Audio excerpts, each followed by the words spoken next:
Welcome to Kidmin Backstage, the place where we talk about kids ministry and take a peek behind the scenes. We try to share a little bit of what we've learned that works for us and some of our failures so you can avoid them. We release a new episode every Friday, and this is your Backstage Pass to see the magic or disaster that happens behind the scenes of our kids ministry. I'm your host, Gabe Baker, and today I am joined by Brother Matthew Critchett. Hey, how's it going? Good, how are you? Doing great. Glad to be here. Yeah, it's good. Good times. We, this one's not on the subject that we talked about in the van, but we often find ourselves in the van talking about, world-changing topics and stuff. Yeah. But this is a good one. What's today's title? No off days. No off days.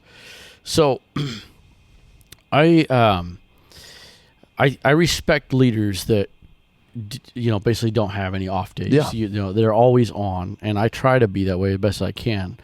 But when you step into leadership, when you get a leadership role, whether it's given or taken, whether it's given or maybe it's just something that you I don't know if inherit is the right word, but you just kind of step into. The reason I say this, that's how a lot of my positions, quote unquote positions, have been, is it wasn't ever an official. I mean, some of them are, but sometimes it wasn't an official, okay, you're going to be this role, but I just kind of morphed into that. So anyway, when you step into a position, and whether it's like kids ministry, youth leader, or even in business, CEO, whatever, a project team, it's a completely different playing field. And I remember in my work realizing that, I wasn't terrible about calling in sick or whatever, but realizing that you have a responsibility now, and when you call in sick in this role, people notice and things don't get done. Yeah. And so you kind of have this different playing field, and it's not because we're quote unquote better or entitled. It's not because we're I'm better than anybody else, but it's because people are counting on you. And so that's the weight and the gift of leadership. So you don't always get the option of an off day. Sometimes you just realize that, you know what, I don't feel good, but I have to be there. And there's other examples. That's an easy one. But so great leaders, they bring their best, not just when it's easy, but every single time. And that's what makes great leaders great leaders. Yeah, it's good. I was thinking, there's a lot of things that we don't feel like doing. And if we acted according to how we felt, we wouldn't be getting a lot of stuff done. Oh, man. So same with leadership is whatever position you're in, doesn't even have to be a really what you would call a huge position where you think maybe a lot of weight's on that. But whatever your position is in God's kingdom, that's an important role. Yeah. There's going to be times you don't feel like doing it, but you just do it anyway, and you do your best and just allow God to work through you. Yeah, it's kind of like, the adage that we have probably quoted many times on the podcast and definitely to each other, and Pastor said it so much, that's where I've gotten it from, is that we don't worship God because of how we feel. We worship God for who He is. Yeah. And that is our reasonable service. We owe that to Him. So we just got an In-N-Out in Washington, and it's about a little over an hour away. But, some of you people that have In-N-Out and probably maybe like it kind of, but it's just kind of like another place. Well, when I travel, if there's an In-N-Out, I'm going to go there at least once, almost always. And so In-N-Out's a big deal. There's a few people, maybe not, but my family, we love it. So we all drove down yesterday. Was it? Yeah. So we all drove down there and waited in line. We actually ran into Brother Harry, and he was there. That's great. So it was kind of cool. But we went there. We waited in line, and it wasn't too bad. We only had to wait. I don't know. We waited 20 minutes in line, then we had to wait for our food, another 20 minutes or something, which is a long time for quote unquote fast food, but it was way worse. It's only a few weeks old, so it was way worse before. I didn't go, but I heard about lines, and they even closed early because it was too many people. Oh my word! Stuff. The girl there told us that they have on staff during the day like 70 to 80 people. It's crazy. I was inside and I was looking at the kitchen. It was just like there's probably 30 people in the kitchen that I could just see. It was just like a madhouse. Anyway, so we sat down, and Adrian, my son, he was like, we were just raving about the food, and he took a bite and he's just like, it was so worth it. And he was like, see, that's how you know that it's not overrated. He says, good every time. That's a good point. And so I said, yeah. And I said, that's so hard to do. Mm-hmm. I said, that's hard to do with anything, is to be good every time. But that's what sets places apart. Yeah.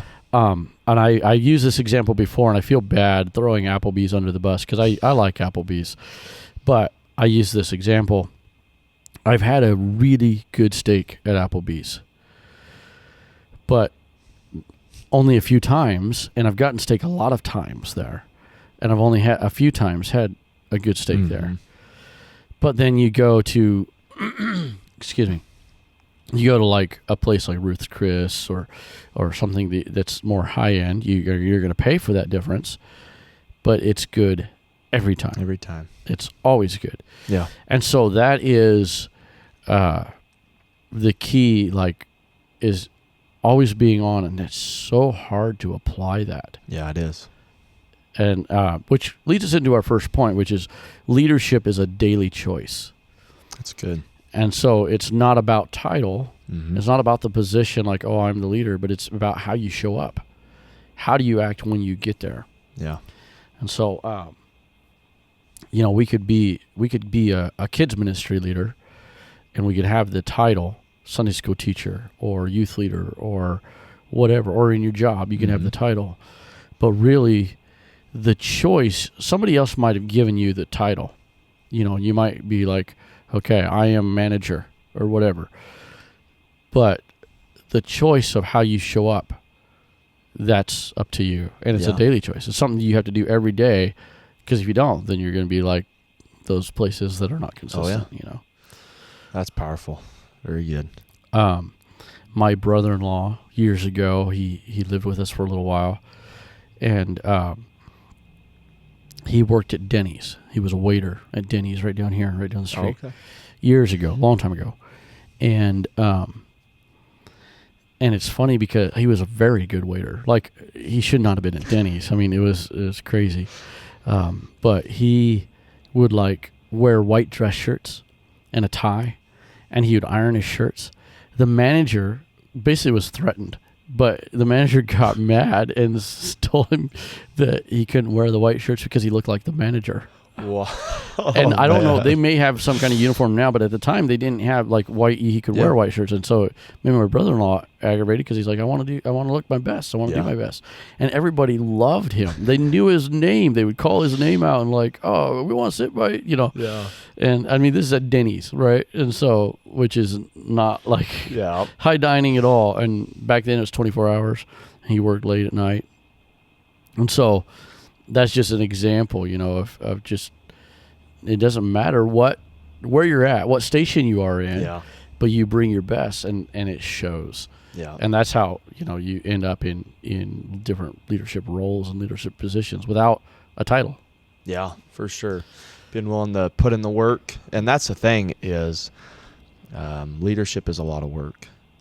The more leadership you take, I mean, just listening to your schedule, boy, the more, the higher up you go in leadership, the more responsibility there is. And the more that, I mean, you're really going to have to be on your game every single day. You're going to have to really, there's a lot of weight there, a lot of responsibility. So, but wherever you're at, it's a daily choice. Yeah. And that, like you said, that's how you move up, and where you're at is through, there's the verse that says, you're, I'm just kind of paraphrasing, but if you're doing what's right in the small things, if you can't do what's right in the small things, how are you going to, how are you going to have the big things? Yeah. The big things. And so, if you're consistent in that, Mm-hmm. You'll be ready for when, something bigger possibly comes down the road. Yeah. Because you've already established, hey, you know what, wherever I'm positioned, wherever I'm at, whatever I'm doing,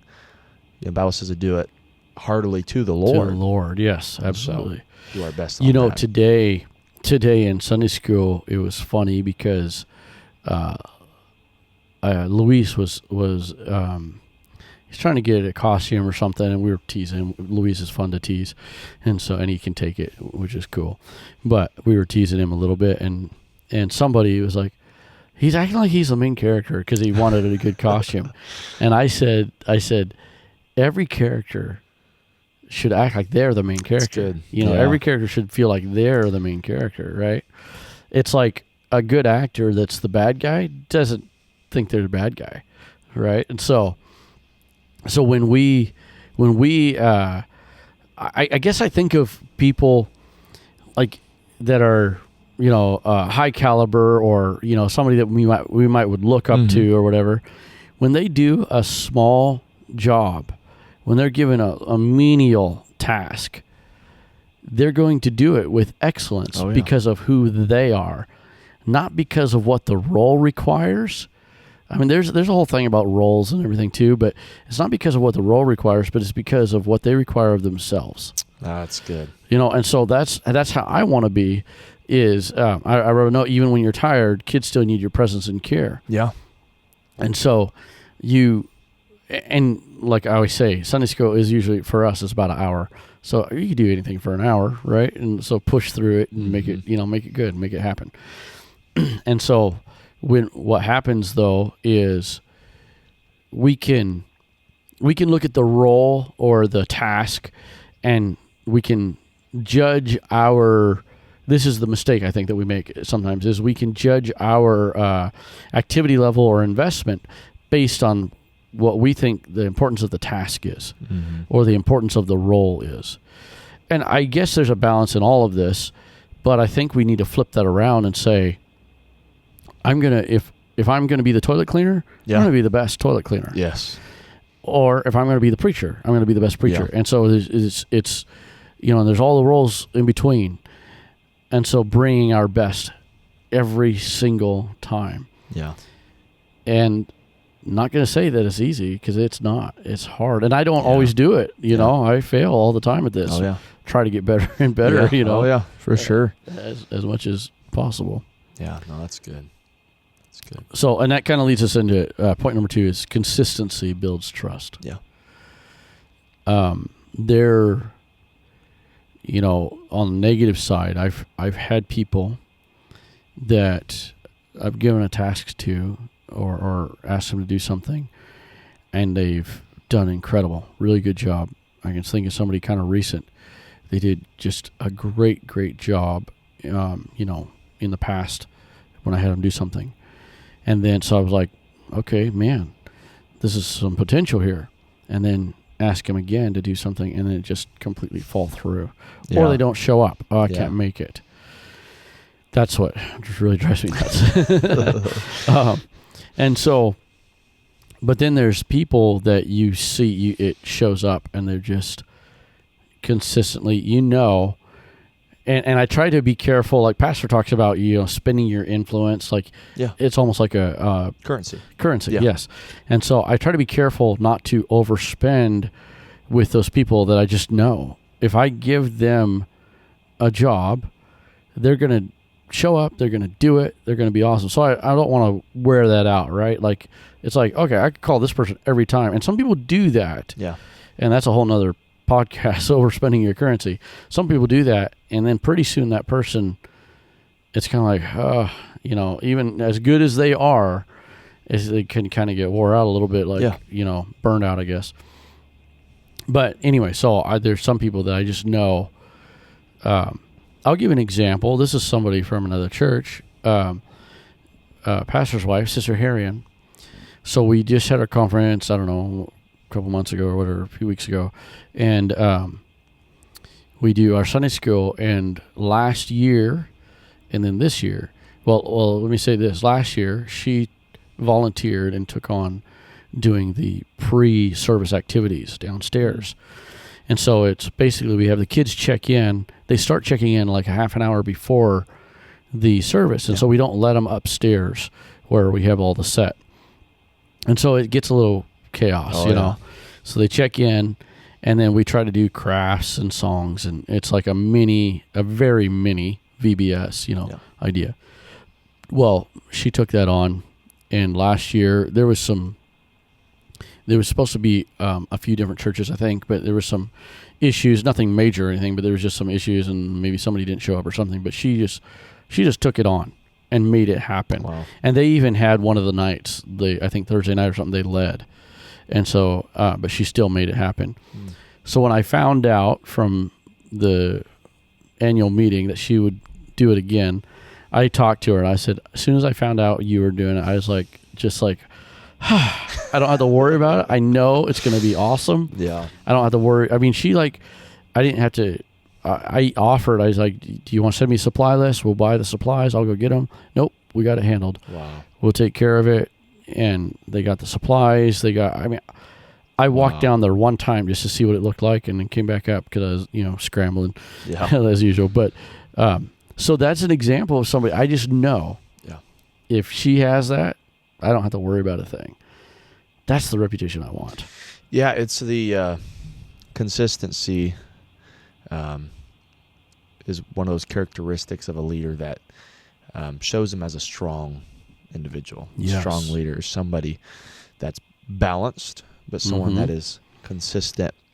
It's someone that you can, that's what the point is. You can trust them.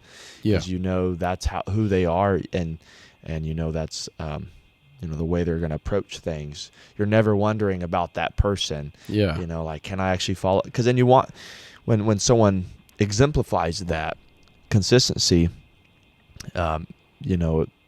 it stirs a desire in the followers. Like, man, I really want to be like that. Yeah. Because they are who they say they are, and and they're living it, and they're walking it. And I trust that. I feel confident in that.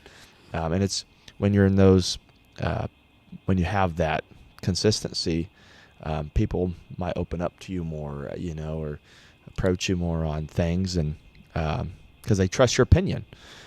So even like applying this to a Sunday school setting, whether it's like bus ministry or working in the Sunday school, the kids can tell if you are like a wave, or just up one day, down the next. Yes. Or if you're consistent, and the kids don't want to follow someone that is not consistent. Right. I mean, they check out. Yeah, the kids are coming on the bus. A lot of them are there. That's what their life is. There's a lot of inconsistency in their life. There's a lot of issues. There's a lot of and that's problems. what they come to expect. They come looking for strong leaders, people that they can put their trust in. Yeah. And so every time they come, they're hoping to see that person. And imagine they come one time and someone isn't being consistent in how they approach, and the letdown that would be to those kids. And so there's a lot of responsibility with that. Yeah. And it's kind of like not asking a lot, right? Just be consistent. Just be there and show up and be there for them. Sure. And, I remember talking to somebody that they used to be in big construction, commercial construction, and they're in church. They're in another state. But I was talking to him, and now he's running a construction company, a smaller construction company, about 10 employees. They do residential stuff. And I was just asking about it and stuff, and he was saying, like, basically just trying to get people to show up, and to be there. And he's like, I just want somebody that'll be there every day in a week. Wow. And the thing is I know how that is. Like, it's great to have some, quote unquote rock stars. These people that they come in, they get it done, man. They get the job done.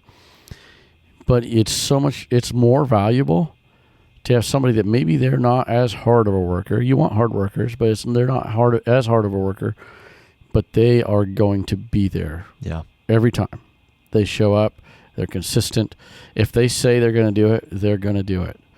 And, there's exceptions to all of this. I mean, everybody gets sick. Everybody, but there's There's people that are characterized by it. And that's what I feel like, and I try not to show it. Yeah.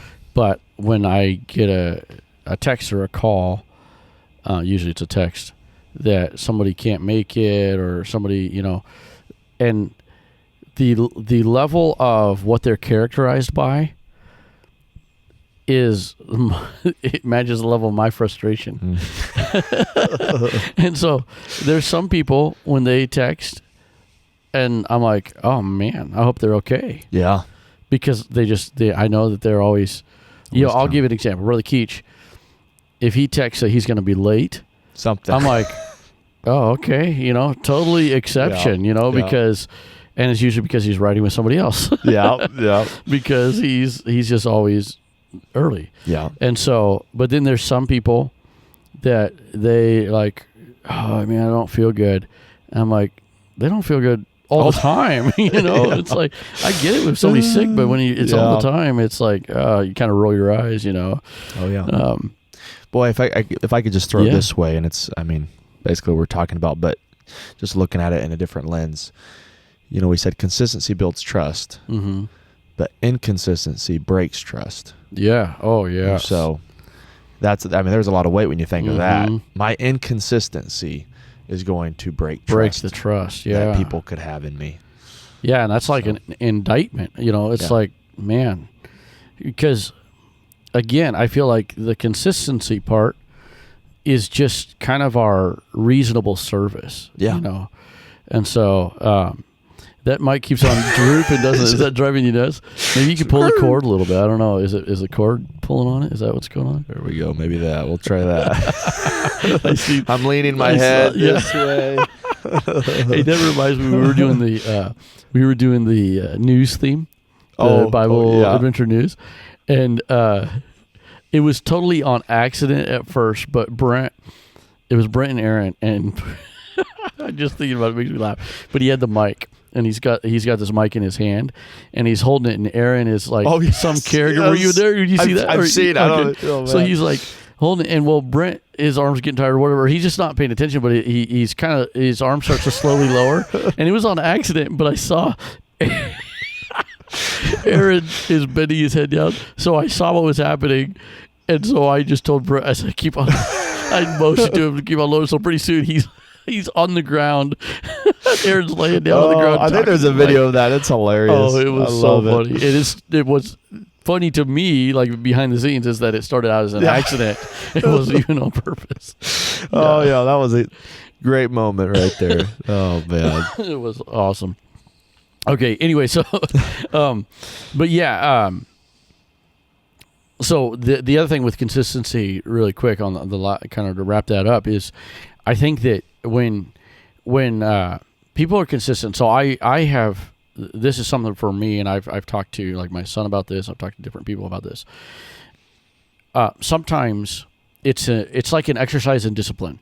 Yeah. Sometimes I know that if I don't make it to something, it's not actually a very big deal. Mm-hmm. Because like somebody else is going to be doing the job, I was just going to be there, or whatever, something like that. So I know it's not a big deal. But as an exercise in discipline, to be consistent, I make sure that I try to make sure that I'm there, like, on time, or that I come when I didn't need to, or whatever, things like that. Because I think so it shows that your job, or the note I have here is your calling, but your calling, your job in the church, your job at work, whatever, is more important than just your comfort. Yeah. And so when you understand that, okay, we have a job to do, and I'm in a position to do this job, I agreed, or whatever, that this is the job we have to do. And, so-and-so could do that today, but no, it's my job. I'm going to show up and be consistent. And I think that gleans respect, and it gleans, like we talked about, trust. So people they just know, like, and then it's funny. I've had this happen a couple times where people, they'll feel almost guilty. Like I'm trying to think of a specific example, but like they ask you to be there, and then you get there and they realize that they really didn't need you to be there because somebody else had it covered, and then they feel bad because they ask you to be there and you always show up, Yeah. And so, not that we're trying to make people feel bad, but that's how we want to be. We want to be that person that is of that caliber and of that reputation. That I'm going to be there. I said I'm going to be there, and we'll be there. Yeah, applying this in every area of your life is a game changer. Yes. Oh man, for sure. And hard. Yeah, it's very difficult. So difficult. So our final point here, our final section is your best inspires others best.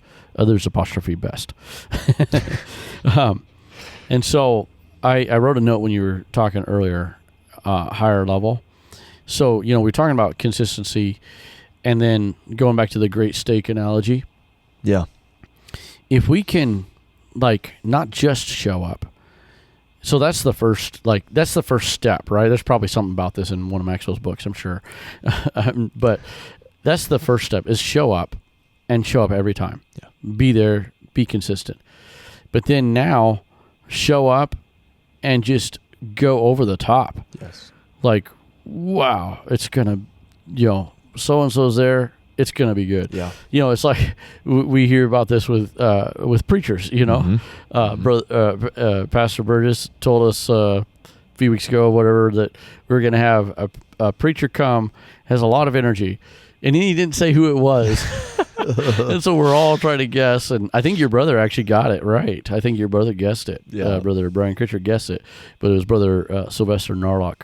And he's awesome. We love him. But so he's characterized and known by this, right? Yeah. And so we want to, that's what I want to be as a leader. I want to be characterized and known that, if Brother Gabe's coming, it's going to get done. Or if Brother Gabe's coming, it's going to be awesome. Or, whatever. Yeah. That's good. I remember, this is I'm not bragging at all, but this is just an example. Yeah. I've always, not always, but from the time I was pretty young, I was blessed to start working when I was very young, 14 years old. Worked for my dad. He had a construction company, and got really frustrated when I was younger and stuff, but it was such a blessing because he taught me work ethic that I didn't realize until later on. Like when I went to work, I think it was at 18, I went to work for another company with his blessing. We had a good relationship. He might have even helped me get the job. But I realized I just went out and worked just like I normally would work. And people were just it seemed like blown away because I was working circles around them. Yeah. But it was just, my dad had put that in me. Yeah. It was a blessing. But long time ago, we had a construction company I helped start, and pastor was involved in it. And I found this out later. He didn't tell me this, but somebody else that was there, a project manager, I came out to work. It was physical work out in the field. And then there was some digging and raking and getting basically a sidewalk ready to pour concrete. And he had told this other guy, he said, when I was coming out, because somebody else couldn't do it or something. Yeah. He's like, well, you should stop by there. He said, because you'll like that. He's like, what do you mean? He's like, just watch. He said, you're going to love this. And so he didn't know what he meant, and I didn't even know what he was talking about. So I got out there, worked, got it done, whatever. And I remember it was the end of the day, and I got in the truck, and he was just shaking his head. He's like, pastor told me this and that and the other. And he's like, watching you work. He's like, you just got out there, and you were in a big hurry. So, but it was, great. I gotta give that credit to my dad because he taught me that work ethic. Yeah. But that's all of that to say, I hope to have the reputation, and I think leaders should strive for that. Yeah. To have the reputation that, yes, I'm going to show up and be consistent, but when I show up, it's going to happen, right? I'm gonna, if I'm showing up to, preach, if I'm showing up to lead songs, if I'm showing up to, play the drums, whatever, it's going to be, we're going to pull out all the stops. Yeah. And when I get done, I'm going to be exhausted because I gave it everything I got. Yeah. Sweaty hands. Yeah. Oh, man. Oh, man. Yeah. No, it's very good. And like the point, your best inspires others best. That's what it's about. Leadership is, setting an example that people can follow. Mm-hmm. And so it's a great compliment when you see somebody doing their best, and it's because they saw you do your best. They don't have to necessarily just say, good job at what you're doing, but if they just live it out, and it was they were inspired through how you acted, through your consistency, it inspired them to be consistent. That's a powerful thing. Well, and that's actually a lot of, I did attribute my work ethic to my dad. He taught me skills and the work ethic. Yeah. But Pastor Burgess is one that, like this consistency stuff and bringing your best stuff, that's 100% from him. Excellence. First class. Yes, excellence. Because we've talked about this a few times on the podcast before, but he's the one, when he's sick, he's going to preach. Like I joke, when he preaches super hard or super long, I mean, he never preaches super long, but when he preaches super hard or longer than normal, I'm like, he must be sick. Because he's like not going to put up with it. The thing is, he doesn't even seem sick when he's doing it. No. I mean, he just... Yeah, he's like, I'm sick? Okay. I'll show you, devil. It's kind of like... But yeah, and so he's one that when he shows up, and I've seen him in situations where he's not like, it's like below his station. It's like he's a pastor and a phenomenal, man of God. And then I'm trying to think of an example, but like I've seen him where he's maybe in a conference setting or something where he's doing something kind of menial, and he brings it. I mean, he's like, okay, well, I'm gonna do an excellent job at it then. Yeah. Like if he speaks, like if he's doing. So just recently, we were at a conference and he did the dismissal. Mm-hmm. I don't know if you remember that, but he did the dismissal and he brought it. I mean, he was like full on. Oh yeah. And so that's we get that from him. Yeah, for sure. And so I don't know. It looks like I got.